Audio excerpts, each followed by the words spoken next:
Okay, guys. Uh, Part three, Memorial Day weekend, our special. Uh, we're gonna go with the actual step by step of what most likely occurred. I don't want to go on record for the fact that I don't want to come off disrespectful to the family. My condolences to this agent's family, young family, but I don't want to come off like Mr. Know It All. Um, like I said, I've been on for that first foot pursuit, and I was thrown back like a sling. I was thrown back that fast, and that reality hit me hard for the fact that my gun got caught in the seatbelt clip. It could happen that fast. It could happen that quick, and you don't know. I was thrown back, and I was actually surprised, and I was in my own bubble, and I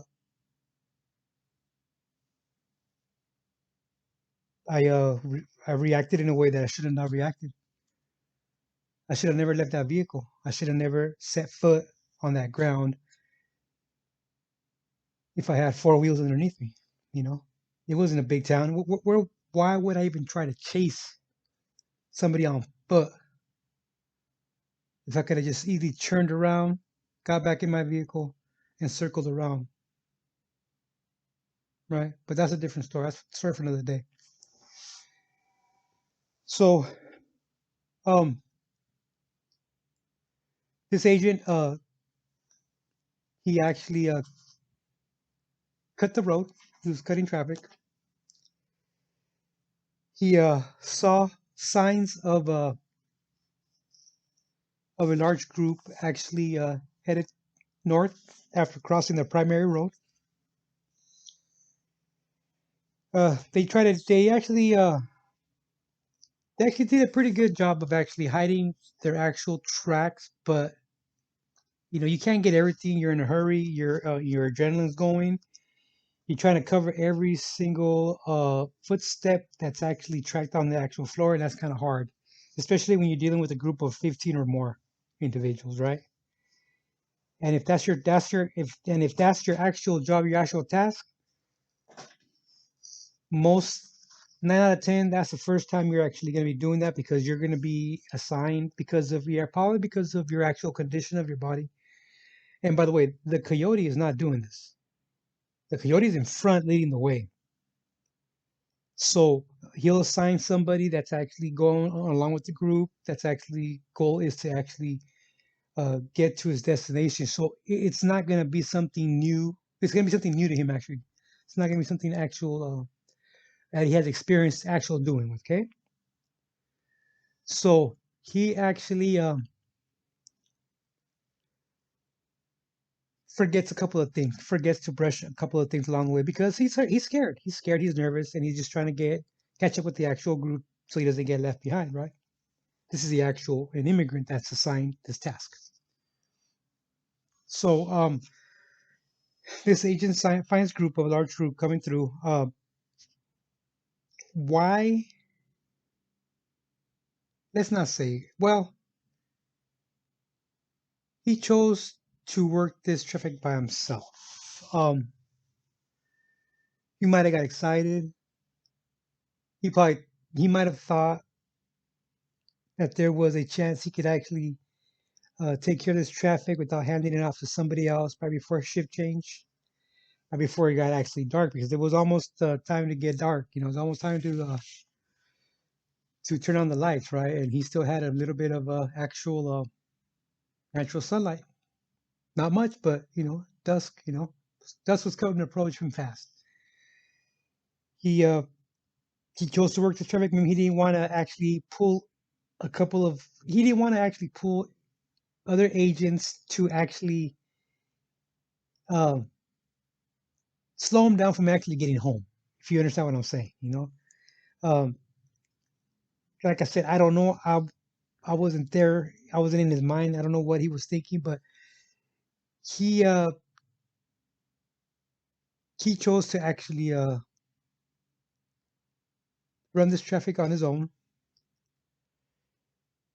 And like I said, if he actually made a visual on this actual group, that's the reason he got out of his vehicle.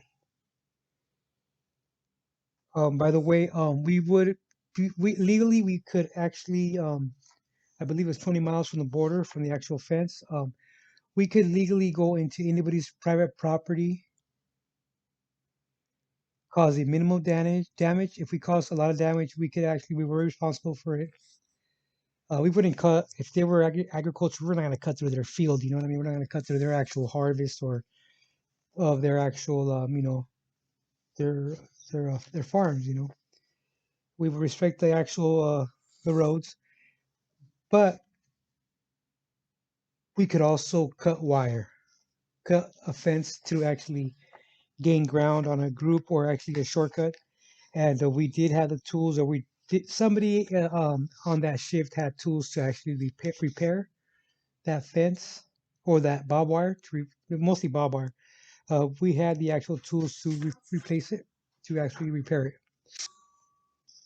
And like I mentioned earlier, this agent was on a foot pursuit, quick, fast, because he had none of the following. Okay, okay. Sometimes when you work in these groups, you're actually going to be walking quite a bit of distance, anywhere from 30 to 45 minutes easily. And you expect somebody to be behind you with a vehicle to pick you up, because if not, you got to walk that 30, 45 minutes back. And this is actually a fact, okay? So when you dedicate yourself to actually do something of the sort, you're gonna get off your vehicle patiently. You're gonna check all your gear, make sure you have a charged battery on that flashlight, or fresh batteries on that flashlight, depending on what kind you carry. Make sure your weapon is ready to go. You check for you. I would carry a small first aid kit, basic first aid kit, little pouch, and also some sort of water. I would the camel packs I just came out, so I would actually carry a camel pack, but you had to be careful when you cross in through barbed wire, because that will cut right through your actual camel pack. And you actually, I personally would carry the combo, what do they call combo, the snacks, or granola bar. Uh, they would come in very, very handy. You know what I mean? You're out there in the brush, and a quick snack and something to snack on, where you don't have to wash your hands. You don't have to be very sanitary. You just, pop it in your mouth and be done with it. You know what I mean? And actually, uh, keep pushing forward stuff.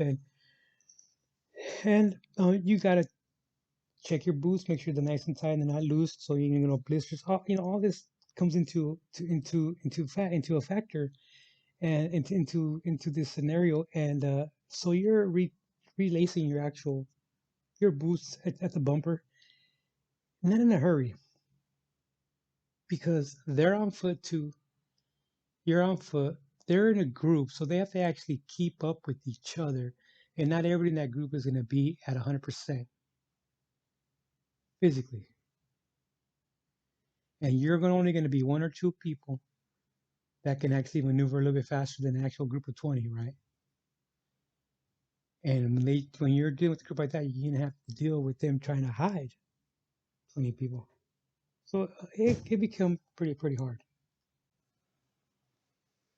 So we can honestly say that this actual agent, this actual Echo 13, is actually on a foot pursuit. Pursuit. He's not tracking a group. He's not playing leapfrog with other agents trying to box this group in. He's actually in a foot pursuit, on the move fast. Um, uh, Something might have spooked this group. He might have spooked up on them. He might have came up on them, and they were near some very rough terrain, some very dangerous terrain, and the group actually got ahead of him.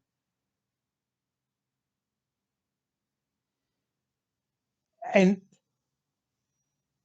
all I can say is that he did not have any water with him. He did not have the actual what was typically common for an agent to go on a hike with tracking a group down. He did not have any of the actual necessities, and I believe he did not even have his jacket on, from what I understand. And if you're gonna be that close to the dust of when the sun settles down, you must have your jacket with you. That's another thing I forgot to mention. You have to have your jacket with you because even though you're gonna be sweating everything, that walk, that brisk walk, that actual jog, that actual sprint is going to take a lot of energy out of you. So when you actually stop the run or stop the actual the fast walk, the speed walk, you're going to drop in temperature fast. So as they're trying to actually locate this actual agent, the word goes out. The word goes out, and different agencies and different stations, they're preparing for the worst. They're preparing for the worst, and within minutes. And when I say within minutes, within 15, 20 minutes. Um, in another video, I also mentioned we had no air support, and I'll put it out there. It's a known fact that the Clinton administration shut all our air support down. We had the funds, we had the equipment, we had the helicopters, we had the fuel, we had everything to actually counter drug the actual fence, the actual border, and they were actually uh, asked to stand down. The money was already spent, like I said. The money was already budgeted in. The pilots were already getting paid a lot to stand around,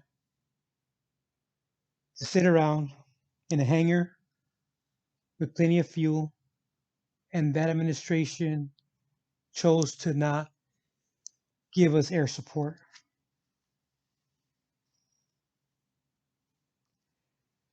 So it would have been nice to actually have our actual own air support, but it didn't happen. So that was off the table. But let me tell you what, Astria, the sheriffs were there. They were there within minutes,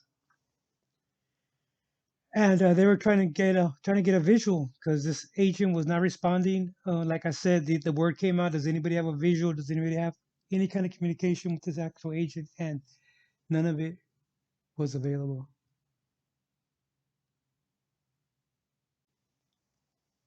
And when Astria actually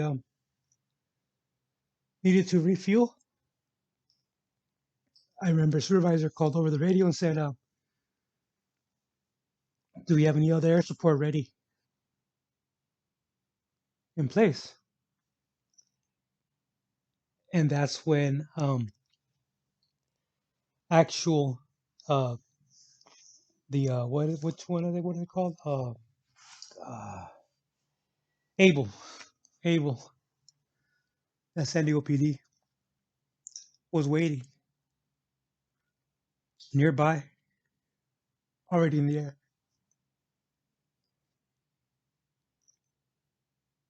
And so Astra was a sheriff's actual helicopter. He did not have to go far to refuel. I don't know if you guys are aware, but they carry their own trucks. They carry their own trucks. They carry their own trucks to for fuel,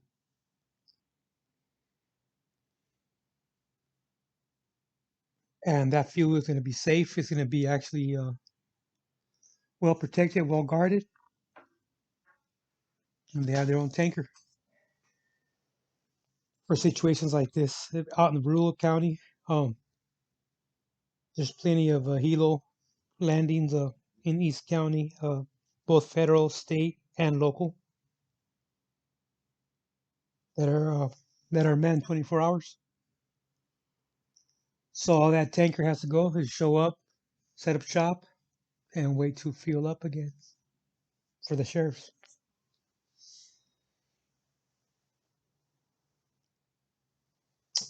And to avoid the confusion, the National Guard put up a Huey with a couple of medics, with one medic, I should say. And this particular medic was a was what was JB Morgan? He was a corpsman. Corpsman. He was assigned to that actual helicopter for that duty for that weekend or for the week for that weekend, I should say. And he was up in the air. He was up in the air and trying to actually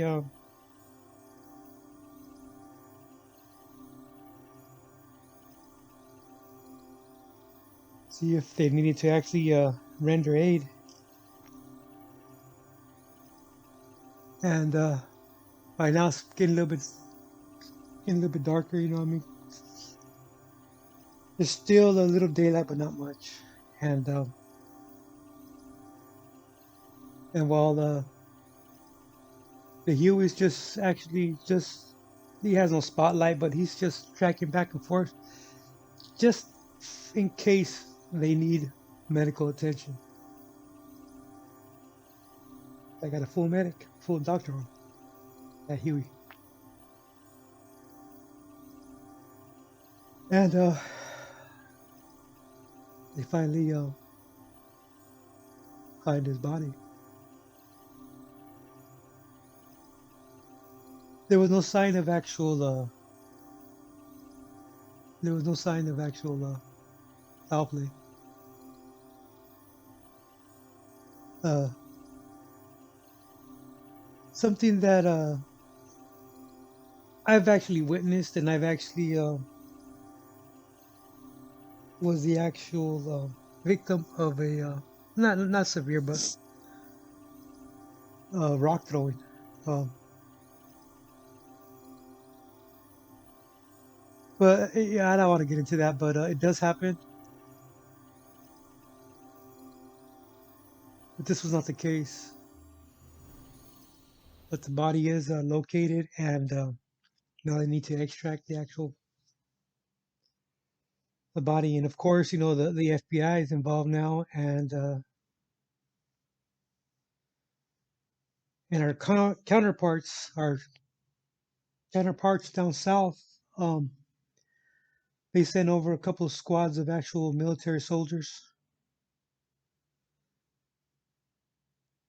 just to scan the area to make sure that this agent was not kidnapped, to just make sure this agent was not taken across the border. There is that factor. There is that actual reality. And and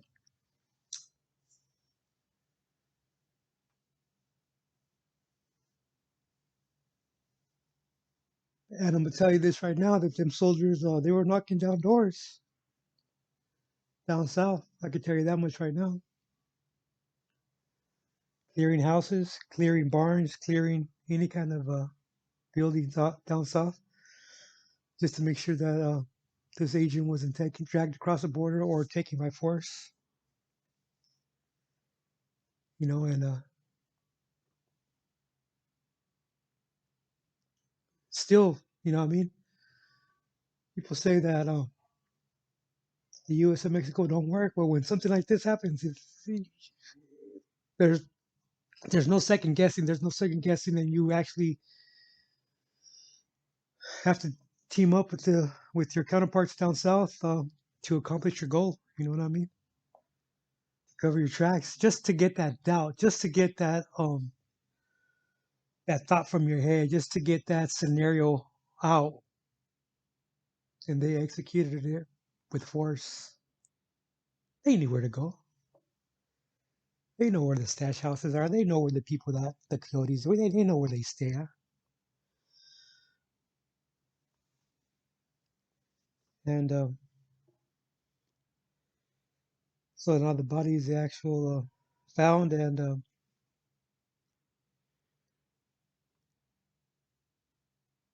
now, if this group saw him take the tumble, I don't know. But he died alone. And for you to die alone, for you to die from head wounds off a cliff, it, I'm not saying it's not an easy task. It's not an easy task. Okay. Um,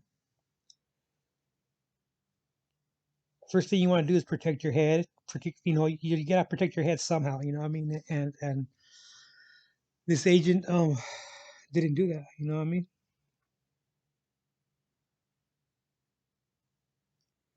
You tuck and roll. First thing that you learn in life, you tuck and roll, right?